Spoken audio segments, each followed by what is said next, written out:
Hi, my name's Sam Benjamin and I'm a StrokeSafe Ambassador for New South Wales. I wanted to share the message because Erin was only 30 when she had her stroke, and people don't typically think of 30-year-olds having strokes, and since being involved it's actually more common than you would imagine, and it's quite frightening.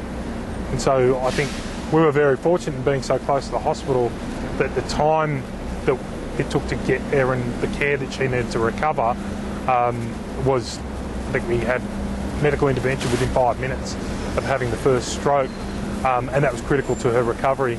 I suppose the message that I wanted to get out by joining the Stroke Foundation and becoming an ambassador is to get that message out that time is critical, and if people don't know what they're looking for, they're not going to be able to respond appropriately. I mean, we've heard lots of stories being part of the program of people that didn't get to hospital for 4, 5, 6 hours, and as a result they suffered permanent debilitating injury.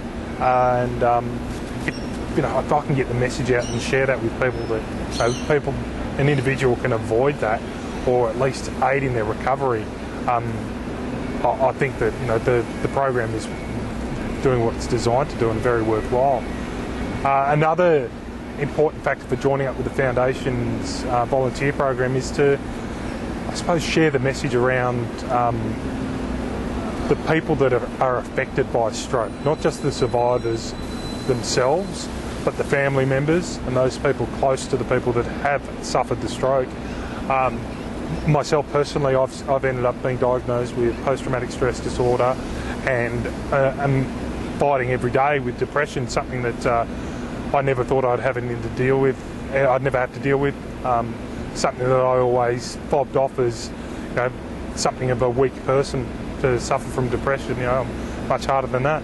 Nothing could be further from the truth. And I think the more dialogue we have around depression and mental illness in general, the better it's going to be. Remove some of those stigmas and start treating them like a genuine illness. If you've got a chest infection, you go to a doctor and get some antibiotics. If you're suffering from depression, go to the doctor and get a referral to see a psychologist.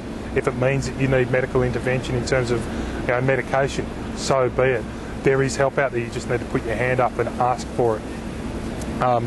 It's not always spoken about. People see stroke and they look at people that have suffered terrible afflictions like palsy or paralysis. That's not always the case. With my wife, a lot of her injuries are purely cognitive. She's lost the ability to multitask effectively. Crucial decision making and confrontation are very difficult for my wife.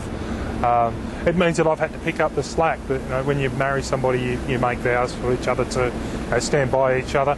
I didn't think it would be this intense this early on in our marriage, but we're getting there. And as I said, there's a new normal to our life now.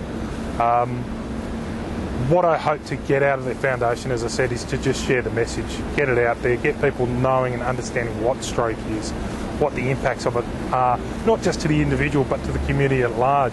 It's one of those things that there's a taboo around it. Nobody likes to talk about it because nobody sees victims of stroke, survivors of stroke in the public domain, because generally a lot of the people that suffer a stroke are older or they're institutionalised, they're taken out of the public eye.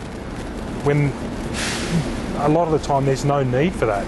It's just people's inability to cope with the confrontation of seeing somebody with palsy of their face or these afflictions and disabilities.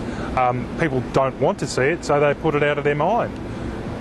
If we raise the profile of stroke and start investing in it and start raising support and awareness for it, hopefully that will lead to breakthroughs in research, breakthroughs in medicine that can help in the treatment of stroke and the recovery of stroke survivors, to try and help them reintegrate back and become active members of community again and remove that